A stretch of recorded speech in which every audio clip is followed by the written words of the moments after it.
মেয়েকে খাওয়াচ্ছি, অনেক বেলা হয়ে গেছে। তো কালকে যেহেতু বরযাত্রী গেছিলাম, ওর শরীরেও বেশি ধকল হয়ে গেছে, তাই কিন্তু ওর সাথে বাবার সাথে ঘুমাচ্ছিল। আর আমার ভীষণ মাথা যন্ত্রণা করছে, কারণ রাতের বেলা মাথা যন্ত্রণা করছিল। তারপরে ধরো ঘুম একটু কম হয়েছে, ঠিকঠাক হয়নি। আর সকালবেলা থেকে তেমন ভিডিও শুটও করিনি। মা তো বিয়ে বাড়িতে গেছে, আজকে আসবে। আমাদের আজকে আরো একটা ইনভাইট আছে, তো ওই জন্য একটু একা হাতে কাজকর্ম সব করছি, একটু চাপ বেশি হয়ে যাচ্ছে। তো যাই হোক, উঠুন পুটুন ঝাড় দিয়ে সব হাঁড়ি কড়াই মেজে, বাসনপত্র মেজে, কোনো অনেক কাজ বাকি। তারপরে ভাত বসিয়েছিলাম, উনুন থেকে ভাতটা নামালাম। এবার উনুনের ব্যাপারটা কি হয়, গ্যাসে যেমন একটা আঁচ দিয়ে আমি চলে আসলাম, অন্য কাজ করতে পারি। উনুনে কন্টিনিউ জাল ঠেলতে হয়, যদি না সেই রকম ধরো কোনো কাঠ বা কোনো এরকম শক্ত কিছু জ্বালানি দিয়েছি, তো অন্য খুচরো খুচরো জ্বালানি দিতে গেলে কিন্তু মানে সবসময় থাকতে হয়। তো একদম বসে থেকে ভাতটা নামালাম, তারপরে আলু কাটলাম, মশলা করলাম, মশলা শিলনোড়ায় বেটে এই ঘরে আনলাম। এখনো ডিম আনা নেই, তোমার দাদাভাইকে বললাম, কারণ ওর কাছে ছিল, উঠে গেছিলো। তারপরে মেয়ের খাবার বানিয়ে এই যে খাবার খাওয়াচ্ছি, দেখি না। আর বিছানাতেই বসেছি, প্রচন্ড গরম লাগছে, কষ্ট হচ্ছে। থালার উপরে নিয়ে এই যে মেয়ের খাবার নিয়ে বসিয়েছি, খাওয়াচ্ছি। আগে বেলা হয়ে গেছে, মেয়েকে খাইয়ে আগে স্নান করাবো, রেডি করাবো, তারপরে তরকারিটা বসাবো, তারপরে ধরো আমরা খাওয়া দাওয়া করবো। অনেক কাজ বাকি, তো চলো দেখতে থাকো। দেখি রে মা, এটা কি বললে?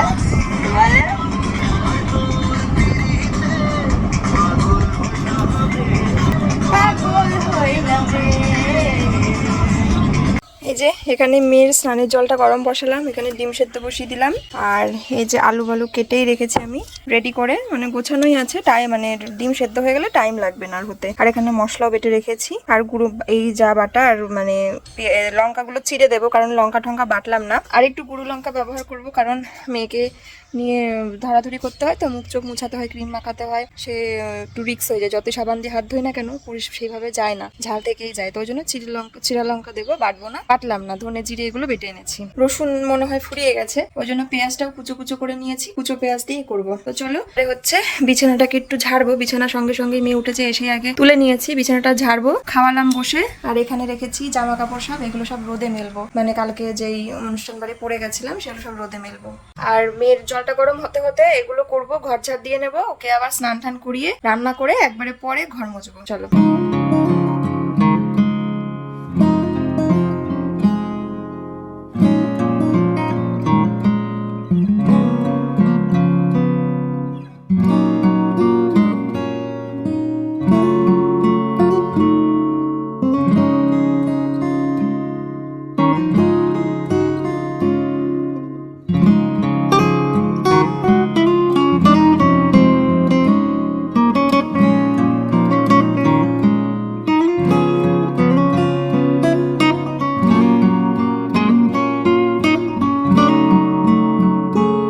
আজকে হঠাৎ ইচ্ছা হলো যে চলো বাড়িতেই একটুখানি মোমো বানিয়ে ফেলি। তার কারণ মোমো খুব সহজেই বানানোর মতন একটা পাত্র আমার কাছে রয়েছে।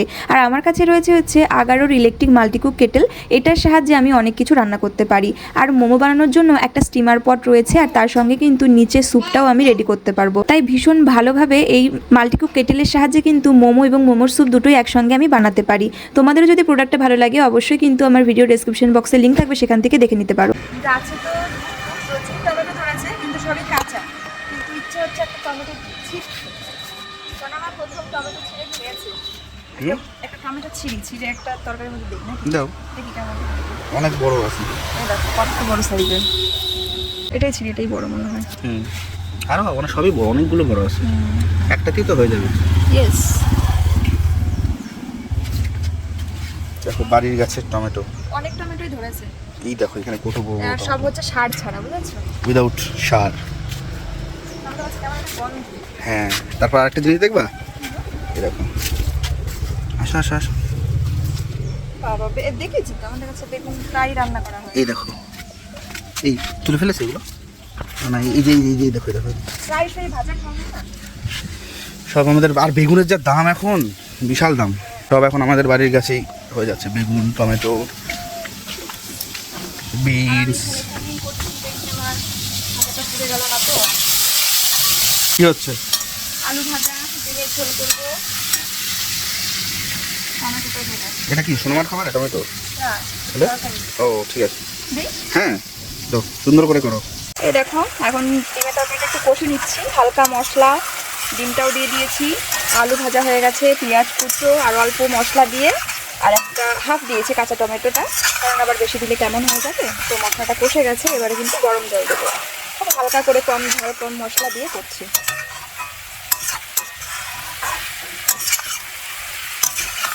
এই যে ডিমের ঝোল নামিয়ে নিলাম কিন্তু, আর এখন তোমার দাদাভাইকে দিয়ে দেবো খেতে। এই যে চলো,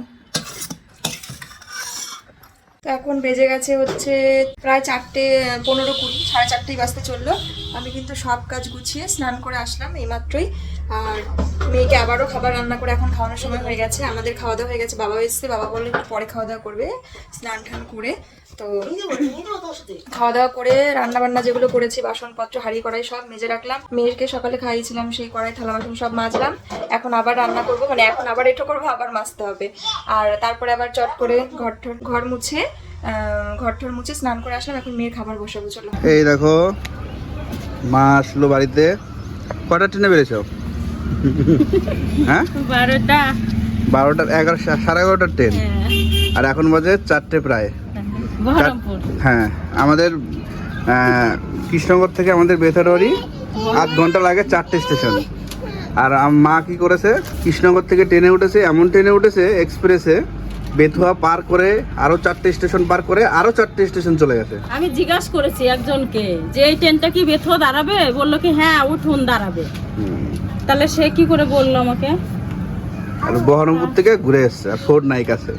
পারো বটে সত্যি, এই প্রথম জীবনের এরকম ভুল হলো। এখন দেখো, এখন বাজে হচ্ছে টাইম 6:20 এখন বাজে। আর আমরা কিন্তু এখন রেডি হয়ে বেরোচ্ছি। আজকে একটা কালী পুজোর অনুষ্ঠান রয়েছে, নিমন্ত্রণ রয়েছে।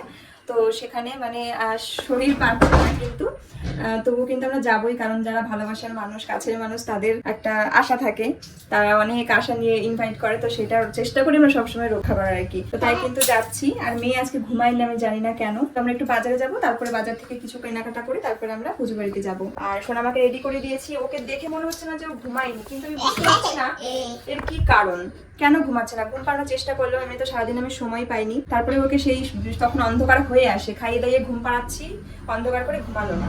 তারপরে কি করবো, অনেক দেরি হয়ে যাবে, তাই রেডি হয়ে নিলাম ক্লান্ত শরীরে। এবার চলো বেরিয়ে পড়ি। চলো আমরা বেরিয়ে পড়লাম। এদিকে সোনামাও তো সারাদিন ঘুমায়নি, ওই জন্য মনে হচ্ছে যে ওকে বাইরে নিয়ে গেলে আবার কান্নাকাটি করবে কি না ঘুম পেয়ে গেলে, কিন্তু সেরকমটা করেনি। তবে দেখো বুঝতেই পারছো সোনামারও চোখে মুখে একটা ক্লান্তি, ঘুম নেই গতকালকে যে কতটা রাত জাগা। এবং আমি তো আমার শরীরের কন্ডিশন যে কি সেটা আমি মানে ভাষায় প্রকাশ করতে পারবো না আর কি, এতটাই শরীর খারাপ লাগছিল। তো চলো আমরা প্রথমে যাব হচ্ছে আমাদের বেথুয়া বাজারে সিদ্ধেশ্বরীতে, কারণ ওখান থেকে একটা পুচকিটার জন্য একটা ড্রেস কিনবো। মানে আমি যাদের বাড়িতে যাচ্ছি ওর উদ্দেশ্যেই আর কি আজকে একটা কালী পুজোর অনুষ্ঠান ছিল, যেটাকে আমরা বলি মানত করা। নিশ্চয়ই আমরা সকলেই কম বেশি জানি কারোর উদ্দেশ্যে মানত করা হয়, কোনো কিছুর জন্য মানত করা হয়। তো ভাবলাম তার জন্যই মানে ওই পুচকিটার জন্য একটা ড্রেস নেব। এবং আমার যেরকম পছন্দ সবসময় বেবিদের জন্য একটু সফট মেটেরিয়াল, একটু সেরকম ধরনের পোশাক পছন্দ, তাই সেরকমই খুঁজছিলাম। এই যে হ্যাঙ্গিং উপরে, হ্যাঁ ও পুতুল দেখে যে সেই ইয়েগুলো ম্যানিকিউরগুলো সাজানো থাকে, ওইগুলোকে ভাবে ও বেবি বলছে। এবং তারপর ফাইনালি দেখো আমার এই ড্রেসটা ভীষণ পছন্দ হয়, যেটা একদম পিওর কটনের ওপরে, ভীষণ সফট কাপড়টা, আমার এত ভালো লাগে। আমি তো কাকুকে বলি এটার সেম একদম ছোট সাইজ আছে কি না একটা দেখুন না। তো উনি খুঁজে খুঁজে বেরও করেছিল, মানে সোনামার জন্য একটা নিতে চাইছিলাম, কিন্তু ওটাও সোনামার বড় হবে, মানে 3-4 বছরের বাচ্চাদের জন্য হবে। আর এটা তো 7-8 বছরের বেবিদের জন্য ফ্রক, তো ওটা বড় হয়ে যাচ্ছিলো অনেক, তাই আমি সোনামার জন্য নিতে পারলাম না। ফিতে সিস্টেম করা ছিল, আমার খুব পছন্দ হয়েছিল। তো চলো এবারে আমরা যাব। আর মানে বেশি সময় লাগবে না, যেহেতু আমাদের বাড়ি থেকে বাজারে আসতে 5 থেকে 7 মিনিট লাগে। আর এই দোকানে আসলাম, এসে ড্রেসটা নিয়ে নিলাম, ব্যাস এতটুকুই। এবার আমাদের পৌঁছাতে আর মাত্র হয়তো হাতে গোনা 5 থেকে 7 মিনিট লাগবে, কারণ একটুখানি ভেতরের দিকে। তো এই যে সোনামা দেখো, ওর তো ভালোই মজা লাগছে বাইরে।